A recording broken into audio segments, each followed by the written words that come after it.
सत श्री अकाल। चढ़ती कला टाइम टीवी न्यूज़ देख रहे देश विदेश के दर्शकों का स्वागत है। प्रोग्राम पंजाब हरियाणा गैल गैल विच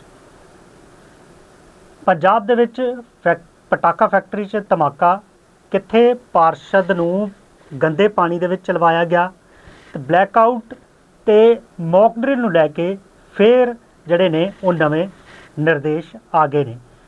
इस समेत होर खबरों ते करांगे चर्चा। उस तो पहला सब स्वागत कर रहे हैं चढ़ती कला टाइम टीवी ते साडे वरिष्ठ पत्रकार सतीश कुमार सीकरी होरां दा। रोज़ाना पंजाब हरियाणा गैल गैल विच असीं इन्हां दे नाल ही चर्चा करते हैं। सब तो पहला तो सतीश जी राम राम। राम राम नील कमल जी, सुनाओ की हाल चाल? मैं ठीक ठाक हूँ जी, मैं बढ़िया हूँ। लेकिन आजकल जो है नेताओं के साथ हरियाणा में बुरी बन गई। नेता छोटा हो या नेता बड़ा हो, नेता नेता है, पब्लिक का प्रतिनिधि है। और जो आपने बात करी पार्षद वाली, यह बात नीलकमल जी है नारनौल की। हरियाणा के नारनौल में सफाई व्यवस्था खराब हो रही थी एक चौक पे। वहां से जो है चौक पे था लोगों ना आना जाना हो रहा था, और सड़क पे गली में गारा था, कीचड़ था, सीवरेज का पानी था। उसको लेकर कई बार लोगों ने शिकायतें करी, अपने पार्षद से भी कहा भाई न ठीक करवा दे, सफाई करवा दे। सफाई हो ही नहीं। हालांकि मुख्यमंत्री साहब ने ये आदेश भी दे रखे भी हरियाणा में जो सफाई व्यवस्था है वो चरमरानी नहीं चाहिए। स्वच्छ हरियाणा बनाना है, हमने स्वस्थ हरियाणा बनाना है, सफाई हर जगह होनी चाहिए। सख्त आदेश हैं, लेकिन बावजूद उसके यहाँ के हालात ये थे।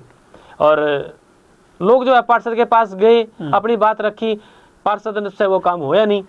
अधिकारी पार्षद को है हमारी अधिकारी सुन दे नहीं, हमारी बात नहीं सुनी, सफाई हुई नहीं नीलकमल जी। तो एक दिन अपना पार्षद को बुला लिया मौके पे, वहां भाई आजा देख यहाँ होके रहा। पार्षद आया, लोगों ने आ गया गुस्सा और कहने लगे भाई जिस तरह अमरो जिस पानी में जान लग रहे ना, आज तो भी चल कर दिखा। तेरा घर उठते दूर है, तुरने अंदर नहीं। तो पार्षद ने पानी में क्या ना बढ़ना था, लोगों ने कराया धक्का और मजबूर कर दिया। उस पानी के में ना, गंदे पानी के में ना, सीवरेज के में ना, पार्षद जो है वो लोगों ने चलाया। भाई पार्षद ने अपनी सफाई भी दी, ये कहा भी मैंने अधिकारियों को कई बार कह दिया यह समस्या दूर कर दो, पर मेरी कोई सुनदा नहीं।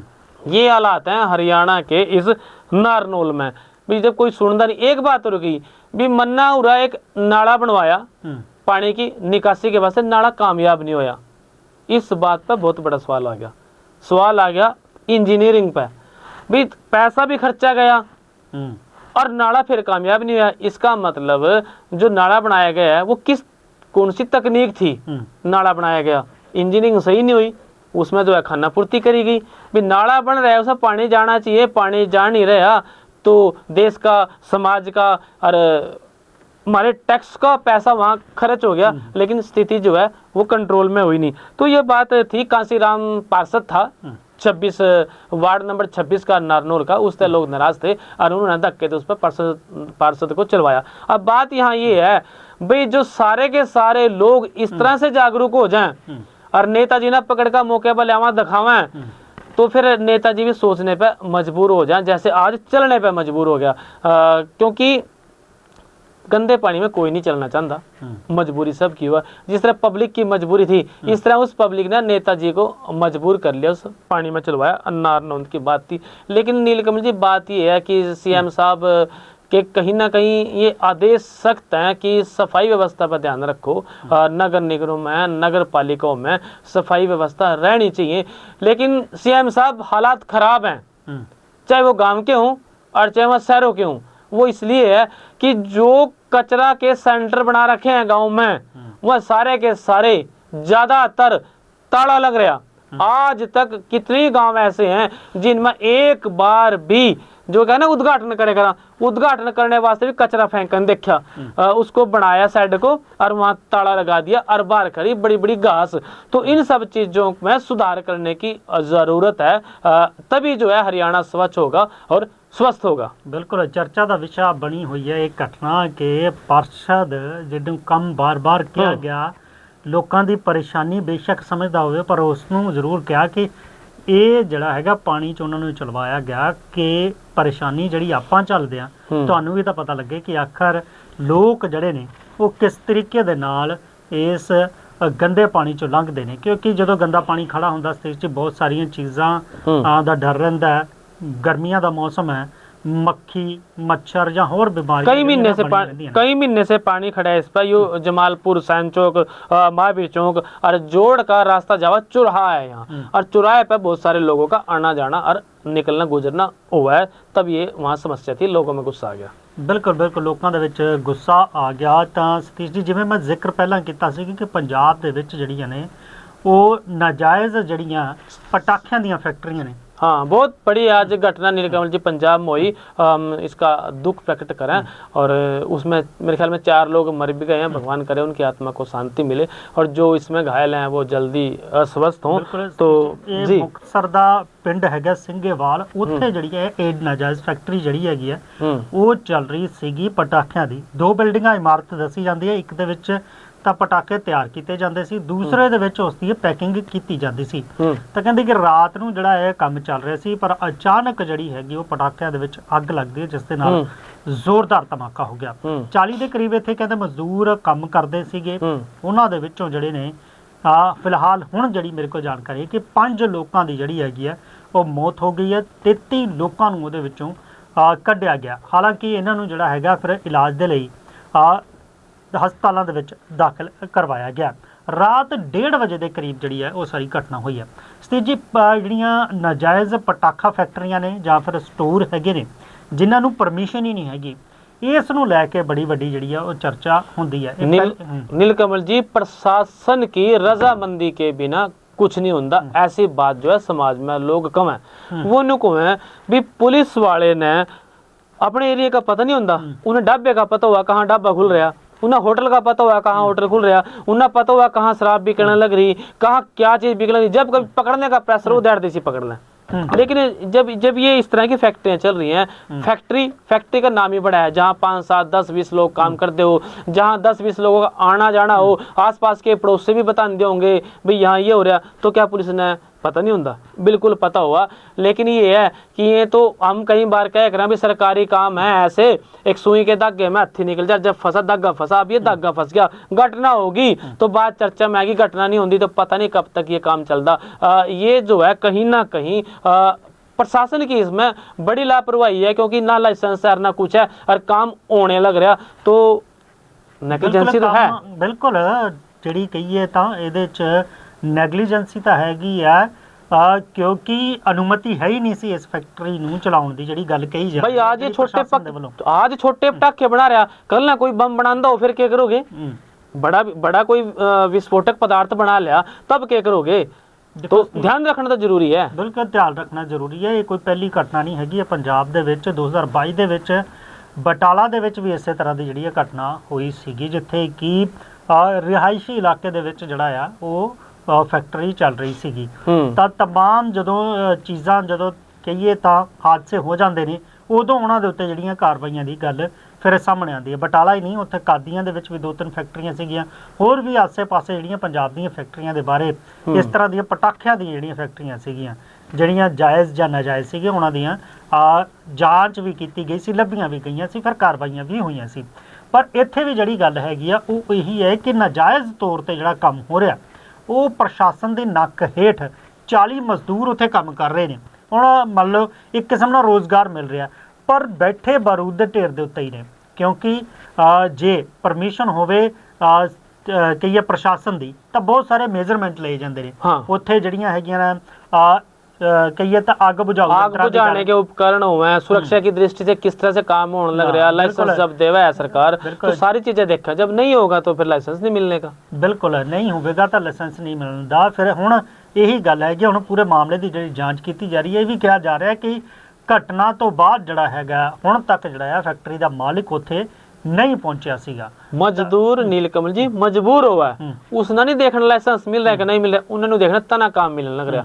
हालांकि इस तरह की फैक्ट्रियों में काम करना, आपने जिस तरह का मौत के ढेर पर का काम करना हुआ, तो वो मौत के ढेर पर ही बैठे थे और वो उनकी मौत जो है हो भी गई, एक अप्रिय घटना होगी। देखो घटना जो है कहीं भी हो सकती है, वो लाइसेंस वाली फैक्ट्री में भी हो सका और बिना लाइसेंस वाली में भी हो सका, लेकिन लाइसेंस वाली फैक्ट्री में सुरक्षा के मानक हुआ, वहाँ बचने के चांसेस हुए, उसका दायरा हुआ भी पब्लिक के बीच में नहीं ये होना चाहिए, इतना खुला होना चाहिए, यहाँ पे पानी आग बुझाने का जो शामक, हाँ अग्निशामक यंत्र वहाँ जा सके, बहुत सारी बातें हुई हैं। लेकिन जब ऐसा हुआ तो दिल में दर्द भी हो, और कहीं ना कहीं ये बात जरूर है कि जो है प्रशासन की लापरवाही इसमें रहती है, लोग ऐसा कहते हैं। बिल्कुल, सरकार भी इस घटना ते नज़र बनाए हुए है ते हाले भी जिहड़ा है राहत ते बचाव काम जिहड़े ने वो चल रहे। सरकार की नज़र ठीक है, नीलकमल, सरकार की नज़र चला घटना होने के बाद, पहला सरकार कड़ा सोई रहा है, इस बात को भी सोचना चाहिए। अब पंजाब में पिछले दिनों 20 लोग जो है नकली शराब पीने से मर गए थे।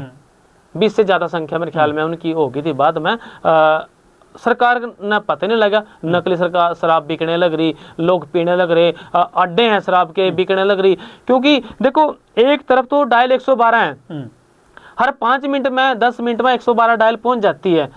गांव के शहर के आसपास 112 है, क्या उस 112 वालों को नहीं पता भाई यहाँ तो हर रोज आने लग रहा है, तेरा ये एरिया है 5-7 किलोमीटर का और यहाँ ये काम हो, बिल्कुल पता है। लेकिन जब काम अड़ जाए तभी हुआ। अब वो 20 लोग मर गए वहाँ पे, अब जांचा जो है चलने लगी। और नीलकमल जी, आज जो है पंजाब के जो वित्त मंत्री हैं हरपाल सिंह चीमा, उन्होंने एक बड़ी कार्रवाई की बात करी कि बहुत सारा जो है 80,000 लीटर जो है वो इथेनॉल पकड़ा गया जी। बिल्कुल बिल्कुल, ਅੱਜ ਜਿਹੜੀ ਹੈਗੀ ਵੱਡੀ ਕਾਰਵਾਈ ਕਰਦੇ ਹੋਏ ਪੰਜਾਬ ਦੇ ਵਿੱਚੋਂ ਬਠਿੰਡਾ ਦੇ ਵਿੱਚੋਂ ਜਿਹੜਾ ਹੈਗਾ ਉਹ 2 ਟਰੱਕ ਫੜੇ ਗਏ ਨੇ, ਜਿਨ੍ਹਾਂ ਦੇ ਵਿੱਚੋਂ ਵੱਡੀ ਮਾਤਰਾ ਦੇ ਵਿੱਚ ਜਿਹੜਾ ਐਥਨੋਲ ਉਹ ਫੜਿਆ ਗਿਆ। ਇਹਦੇ ਵਿੱਚ 2 ਗੱਡੀਆਂ ਸੀ, 80,000 ਲੀਟਰ ਜਿਹੜਾ ਹੈਗਾ ਉਹ ਐਥਨੋਲ ਆ। ਵੱਖ-ਵੱਖ ਚੀਜ਼ਾਂ ਦੇ ਵਿੱਚ ਇਹਨੂੰ ਇਸਤੇਮਾਲ ਵੀ ਕੀਤਾ ਜਾਂਦਾ ਹੈ, ਤਾਂ ਚਾਹੇ ਉਹਦੇ ਲਈ ਸ਼ਰਾਬ ਬਣਾਉਣੀ ਹੋਏ, ਚਾਹੇ ਉਹਦੇ ਲਈ ਸੈਨੀਟਾਈਜ਼ਰ ਬਣਾਉਣਾ ਹੋਵੇ, ਚਾਹੇ ਹੋਰ ਚੀਜ਼ਾਂ ਹੋਣ। पर वड्डी गल ये है सतीश जी कि दोनों जड़ियाँ गड्डियाँ ने वो गुजरात नंबर दियाँ सीगियां। गुजरात में तो शराब बंद है नीलकमल जी मेरे ख्याल में। एथनॉल हैगा वो सतीश जी पेट्रोल दे विच भी इस्तेमाल किया जाता। एथनॉल का अजकल तो बहुत सारे प्रोडक्ट जिहड़े ने बनते हैं वो कीते जाते हैं।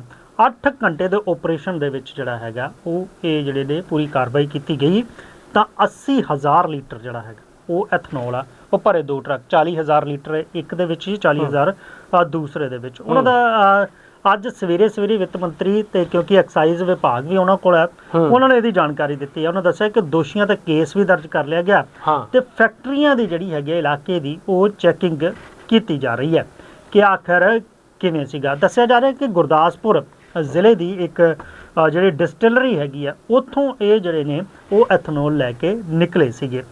ਸੂਚਨਾ ਸੀਗੀ ਪੁਲਿਸ ਦੇ ਕੋਲੋਂ, ਤਾਂ ਉਸ ਨੂੰ ਲੈ ਕੇ ਫਿਰ ਪੁਲਿਸ ਨੇ ਇਸ ਦੀ ਜਿਹੜੀ ਹੈਗੀ ਨਾਕੇ ਲਗਾਏ ਹੋਏ ਸੀਗੇ। ਪਰ ਦੇਖੋ, ਗੁਰਦਾਸਪੁਰ ਤੋਂ ਨਿਕਲੀ ਬਹੁਤ ਸਾਰੀਆਂ ਜ਼ਿਲ੍ਹਿਆਂ ਚੋਂ ਨਿਕਲਦੇ ਆਖਰ ਦੇ ਵਿੱਚ ਜਿਹੜਾ ਹੈਗਾ ਉਹ ਬਠਿੰਡਾ ਜਾ ਕੇ ਜਿਹੜਾ ਹੈ ਉਸ ਨੂੰ ਕਾਬੂ ਕੀਤਾ ਗਿਆ। ਤਾਂ ਬਹੁਤ ਵੱਡਾ ਸਵਾਲ ਇਹ ਵੀ ਹੈਗਾ। ਹਾਲਾਂਕਿ ਐਕਸਾਈਜ਼ ਪਾਲਿਸੀ ਦੇ ਵਿੱਚ ਬਹੁਤ ਸਾਰੀਆਂ ਚੀਜ਼ਾਂ ਸਰਕਾਰ ਨੇ ਕੀਤੀਆਂ ਹੋਈਆਂ ਨੇ कि ਜਿਹੜੇ ਹੈਗਾ ਡਿਸਟਿਲਰੀਆਂ ਦੇ ਵਿੱਚ ਜਿਹੜੇ CCTV ਕੈਮਰੇ ਲਗਾਏ ਜਾਣ, ਕਿੰਨੀਆਂ ਗੱਡੀਆਂ ਨਿਕਲਦੀਆਂ, ਕਿੱਥੇ ਚੱਲਦੀਆਂ ਨੇ, ਕਿੱਥੋਂ ਤੱਕ ਪਹੁੰਚਦੀਆਂ ਨੇ, ਕਿੰਨਾ ਉੱਥੋਂ ਐਥਨੋਲ ਜਾਂਦਾ ਹੈ ਜਾਂ ਫਿਰ ਹੋਰ ਕਹੀਏ ਤਾਂ ਐਲਕੋਹਲ ਜਿਹੜੀ ਹੈ ਉਹ ਕਿੱਧਰ ਜਿਹੜੀ ਹੈ ਜਾਂਦੀ ਹੈ। ਪਰ ਫਿਰ ਵੀ ਇਸ ਸਭ ਦੇ ਬਾਵਜੂਦ ਬਹੁਤ ਸਾਰੀਆਂ ਜਿਹੜੀਆਂ ਫੈਕਟਰੀਆਂ ਨੇ, ਬਹੁਤ ਸਾਰੇ ਲੋਕ ਇਲੀਗਲ ਤਰੀਕੇ ਦੇ ਨਾਲ ਜਿਹੜਾ ਹੈ ਉਹ ਕਾਰੋਬਾਰ ਜਿਹੜਾ ਨੇ ਉਹ ਕਰਦੇ ਨੇ। ਤਾਂ ਇਹੀ ਗੱਲ ਜਿਹੜਾ ਤੁਸੀਂ ਪਹਿਲਾਂ ਕਿਹਾ ਸੀਗਾ ਕਿ ਐਥਨੋਲ ਇਹਦੇ ਨਾਲ ਤੁਸੀਂ ਸ਼ਰਾਬ ਦੀਆਂ ਘਟਨਾਵਾਂ ਦਾ ਜ਼ਿਕਰ ਕੀਤਾ, ਤਾਂ ਬਹੁਤ ਸਾਰੀਆਂ ਨਜਾਇਜ਼ ਸ਼ਰਾਬ ਦੀਆਂ ਘਟਨਾਵਾਂ ਵੀ ਪੰਜਾਬ ਦੇ ਵਿੱਚ ਹੋਈਆਂ ਨੇ। ਮਜੀਠਾ ਦਾ ਤੁਸੀਂ ਜ਼ਿਕਰ ਕੀਤਾ ਕਿ ਮਜੀਠਾ ਦੇ ਵਿੱਚ ਜਦੋਂ ਬੀਤੇ ਦਿਨੀ ਜਿਹੜੀ ਹੈ ਉਹ ਨਜਾਇਜ਼ ਸ਼ਰਾਬ ਜਿਹੜੀ ਹੈਗੀ ਆ ਉਹ ਦੇ ਨਾਲ ਨਕਲੀ ਸ਼ਰਾਬ ਦੇ ਨਾਲ 20 ਤੋਂ ਜ਼ਿਆਦਾ ਲੋਕਾਂ ਦੀ ਮੌਤ ਹੋ ਗਈ ਸੀ। ਤਾਂ ਇਹ ਆਖਰ ਹੁਣ ਜਾਂਚ ਇਸ ਚੀਜ਼ ਦੀ ਕੀਤੀ ਜਾ ਰਹੀ ਹੈ ਕਿ ਇਹ ਵਾਕਈ ਗੁਜਰਾਤ ਜਾਣੀ ਸੀ ਜਾਂ ਕਿੱਥੇ ਜਾਣੀ ਸੀ। ਇਹਨਾਂ ਲੋਕਾਂ ਕੋਲੋਂ ਹੁਣ ਜਿਹੜੀ ਹੈਗੀ ਉਹ ਸਾਰਾ ਇਨਵੈਸਟੀਗੇਸ਼ਨ ਕੀਤੀ ਜਾ ਰਹੀ ਹੈ, ਤਾਂ ਪੂਰੀਆਂ ਬਾਕੀ ਫੈਕਟਰੀਆਂ ਦਾ ਵੀ ਜਿਹੜਾ ਹੈਗਾ ਉਹ ਸਾਰੇ ਤਰੀਕੇ ਨਾਲ ਜਾਂਚ ਕੀਤੀ ਜਾ ਰਹੀ ਹੈ। ਗੱਲ ਪੰਜਾਬ ਸਰਕਾਰ ਪਹਿਲਾਂ ਹੀ ਕਹਿੰਦੀ ਹੈ ਕਿ ਇਸ ਮਾਮਲੇ ਦੇ ਵਿੱਚ ਜਿਹੜੇ ਜਿਸ ਤਰ੍ਹਾਂ ਦੇ ਮਾਮਲੇ ਇਹ ਹੈਗੇ ਨੇ ਉਹਨਾਂ ਨੂੰ ਲੈ ਕੇ ਜ਼ੀਰੋ ਟੋਲਰੈਂਸ ਦੀ ਨੀਤੀ ਜਿਹੜੀ ਹੈ ਉਹ ਅਪਣਾਈ ਜਾਏਗੀ। ਤਾਂ ਸਿੱਧਾ ਸੰਦੇਸ਼ ਹੈ ਕਿ ਕਿਸੇ ਨੂੰ ਵੀ ਇਸ ਤਰ੍ਹਾਂ ਦਾ ਜਿਹੜਾ ਨਜਾਇਜ਼ ਕਾਰੋਬਾਰ ਜਿਹੜਾ ਹੈਗਾ, ਚਾਹੇ ਉਹ ਕਹੀਏ ਇਸ ਨੂੰ ਕਹੀਏ ਕਿਸਮ ਨਾਲ ਜਿਹੜੀ ਸਮਗਲਿੰਗ ਨਜਾਇਜ਼ ਤਰੀਕੇ ਨਾਲ ਕੀਤੀ ਜਾ ਰਹੀ ਹੈ, ਫੈਕਟਰੀਆਂ 'ਚੋਂ ਜਿਹੜਾ ਐਥਨੋਲ ਜਾਂ ਹੋਰ ਚੀਜ਼ਾਂ ਬਣਦੀਆਂ ਨੇ ਉਹਦੇ ਰਿਕਾਰਡ ਦੇ ਬਾਵਜੂਦ ਗਲਤ ਢੰਗ ਨਾਲ ਜਿਹੜੇ ਚੱਲਦੇ ਨੇ ਉਹਨਾਂ ਦੇ ਉੱਤੇ ਕਾਰਵਾਈਆਂ ਕੀਤੀਆਂ ਜਾਣਗੀਆਂ, ਤਾਂ ਕਿਸੇ ਨੂੰ ਵੀ ਜਿਹੜਾ ਹੈਗਾ ਬਖਸ਼ਿਆ नहीं जाएगा। नीलकमल जी, पंजाब सरकार अब इस मामले में उजाले की ओर जाएगी, बिल्कुल, क्योंकि उन्होंने कह दिया अभी हम जो है पूरी जांच करेंगे और तय तक जाएंगे, क्योंकि ये जो कार्रवाई है जिसकी आपने बात करी, ये कुछ घंटे पहले की है जो पीसी में, और इस कार्रवाई का जो उजागर हुआ है ढाबे ਦੇ ਉੱਤੋਂ ਜਿਹੜੇ ਨੇ ਟਰੱਕਾਂ ਨੂੰ ਜਿਹੜਾ ਆ रात की बात है, रात के अंधेरे में ही होया। अब सरकार जाएगी उजाले में, इस न लेगा मतलब सारी की सारी परतें इसकी खंगाली जाएंगी, गुजरात से इसका संबंध क्या है, कहाँ से आता है, किन किन फैक्ट्रियों से इथेनॉल ये इकट्ठा होया। बात हम कर रहे थे भी सरकार उजाले में जाएगी, लेकिन अब मैं एक बात दूसरी कहना हूँ, हरियाणा, पंजाब और चंडीगढ़ में अंधेरा होएगा, बिल्कुल अंधेरा होएगा, सायरन बजेंगे, और जो है नीलकमल जी जिस तरह के जो युद्ध की स्थिति हुआ है, हवाई हमले की स्थिति हुआ है, वो जो स्थिति जो है बनेगी, बचन दे जड़े ने तरीके भाई मैं बात करने लग रहा है पंजाब, हरियाणा और चंडीगढ़ में जो कल परसों एक नोटिफिकेशन हुआ था भाई 29 तारीख को ब्लैकआउट होना है, और वो ब्लैकआउट स्थगित कर दिया था, उसकी डेट चेंज कर दी थी केंद्र सरकार ने। इसके नए आदेश जो है वो देने थे, वो आदेश आगे कल जो है हरियाणा, पंजाब और चंडीगढ़ में प्रैक्टिस इस बात की होगी भी जब हवाई हमला हो जाता है तो उनसे कैसे बचें। ब्लैकआउट का मतलब है कि 5-10 मिनट के लिए जो है लाइट बंद कर दी जाएंगी, गाड़ियां अपने साइड में लगानी है, जिस तरह से पहले जो है ब्लैकआउट की स्थिति के बारे में पाकिस्तान में और भारत में तनाव हो गया था, तब ये स्थिति हम बताई गई थी। वही स्थिति जो है कल इन 3 जगह में पंजाब, हरियाणा, चंडीगढ़ में बनने वाली है। इसका नोटिफिकेशन होगा।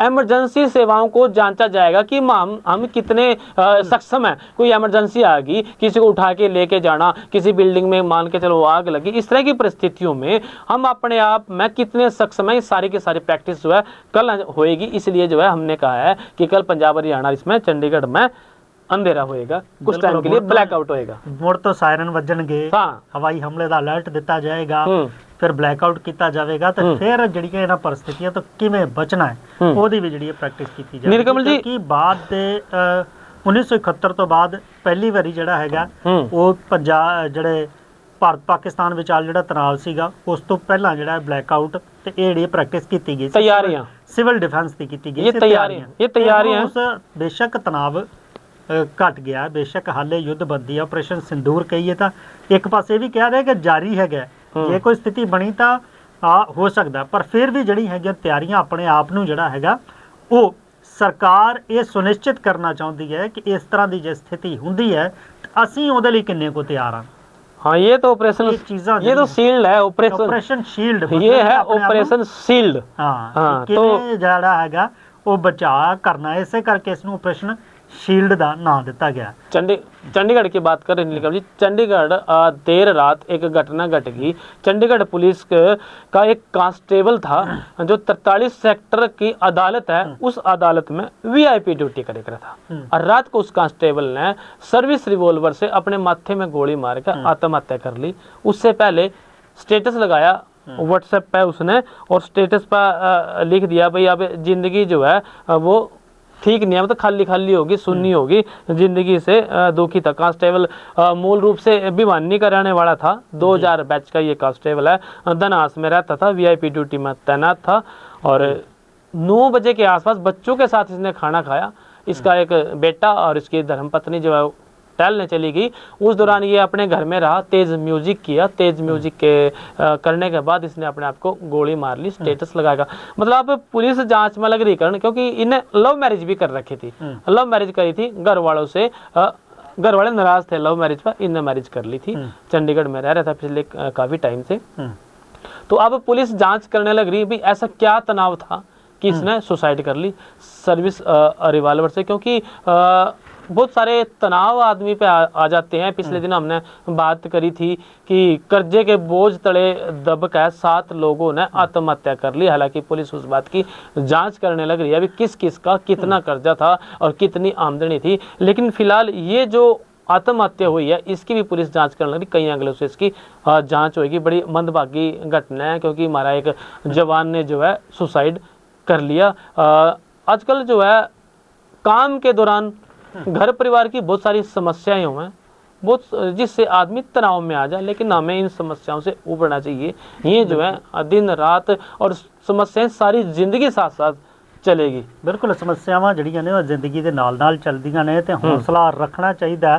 बेशक समस्यावां वड्डियां होण, हौसला कदे पस्त नहीं होना चाहिए। ते हौसले की गल करां तां जांदे जांदे स्टेज एक गल ਕੁਰੂਕਸ਼ੇਤਰ ਦੀ 19 ਸਾਲ ਦੇ 9 ਸਾਲ ਦੀ 19 ਨਹੀਂ 9 ਸਾਲ ਦੀ ਛੋਟੀ ਬੱਚੀ ਅਨਾਇਆ ਨੂੰ ਜਿਹੜਾ ਉਹ ਵਧਾਈ ਦੇਣੀ ਵੀ ਬਣਦੀ ਹੈ ਕਿ ਉਸ ਤੇ ਹੌਸਲਾ ਜਿਹੜਾ ਆ ਉਹ ਉਸ ਨੇ ਜਿਹੜਾ ਹੈਗਾ ਫਤਿਹ ਹਾਸਲ ਕੀਤੀ ਤੇ ਫਤਿਹ ਵੀ ਕੀਤੀ ਹੈਗੀ ਆ ਹਿਮਾਲਿਆ ਦੇ ਉੱਤੇ ਮਾਊਂਟ ਐਵਰੈਸਟ ਨੂੰ ਉਸਨੇ ਫਤਿਹ ਕਰ ਦਿੱਤਾ।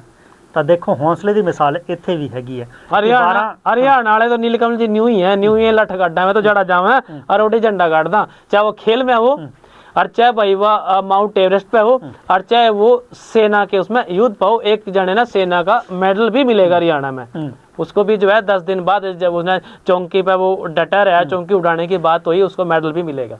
बिल्कुल है। इस ਜਿਹੜੀ 9 ਸਾਲ ਦੀ ਬੱਚੀ ਹੈਗੀ ਆ ਨਾਇਆ -12 ਡਿਗਰੀ ਦਾ ਤਾਪਮਾਨ 130 ਕਿਲੋਮੀਟਰ ਦੀ ਲੰਬੀ ਟਰੈਕਿੰਗ ਕੀਤੀ ਤਾਂ ਫਿਰ ਜਾ ਕੇ ਮਾਊਂਟ ਐਵਰੈਸਟ ਜਿਹੜੀ ਆ ਉਹ ਫਤਿਹ ਕੀਤੀ। ਯਾਨੀ ਛੋਟੀ ਉਮਰ ਦੇ ਵਿੱਚ ਮਾਊਂਟ ਐਵਰੈਸਟ ਨੂੰ ਫਤਿਹ ਕਰਨਾ ਵੀ ਜਿਹੜਾ ਹੈਗਾ ਉਹ ਬਹੁਤ ਵੱਡੀ ਗੱਲ ਹੈ। ਕਹੀਏ ਤਾਂ ਇਸ ਬੱਚੀ ਨੇ ਜਿਹੜਾ ਆ ਉਹ ਵੱਖਰਾ ਇਤਿਹਾਸ ਰਚ ਦਿੱਤਾ ਆਪਣੀ ਹੌਸਲੇ ਦਾ।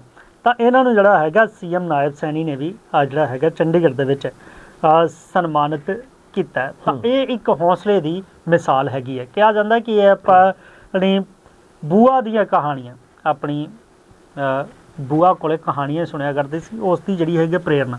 ਤਾਂ ਇੱਥੇ ਵੀ ਦੇਖੋ ਸਤੀਸ਼ ਜੀ ਜਿਹੜੀਆਂ ਬਜ਼ੁਰਗ ਸਾਨੂੰ ਕਹਾਣੀਆਂ ਜ਼ਿੰਦਗੀ ਦੀ ਜਾਂਚ ਦੀਆਂ ਸਿਖਾਉਂਦੇ ਸੀ ਜੀ। ਅੱਜ ਕੱਲ੍ਹ ਤਾਂ ਚਲੋ ਅਸੀਂ ਕਹਿੰਦੇ ਕਿ ਬੱਚੇ ਕਹਿ ਲਈਏ ਕਿ ਬੱਚੇ ਜਿਹੜੇ ਨੇ ਉਹ ਡਿਜੀਟਲ ਹੋ ਗਏ ਨੇ ਮੋਬਾਈਲਾਂ ਦਾ ਖਹਿੜਾ ਨਹੀਂ ਛੱਡਦੇ ਪਰ ਇੱਥੇ ਜਿਹੜੀਆਂ ਹੈਗੀਆਂ ਉਹ ਕਹਾਣੀਆਂ ਵੀ ਜ਼ਿੰਦਗੀ ਦੇ ਵਿੱਚ ਉਹਨਾਂ ਨੇ ਇਹਦੇ ਵਿੱਚ ਪ੍ਰੇਰਨਾ ਭਰੀ ਉਹ ਦਿਲ ਦੇ ਵਿੱਚ ਜਜ਼ਬਾ ਭਰਿਆ।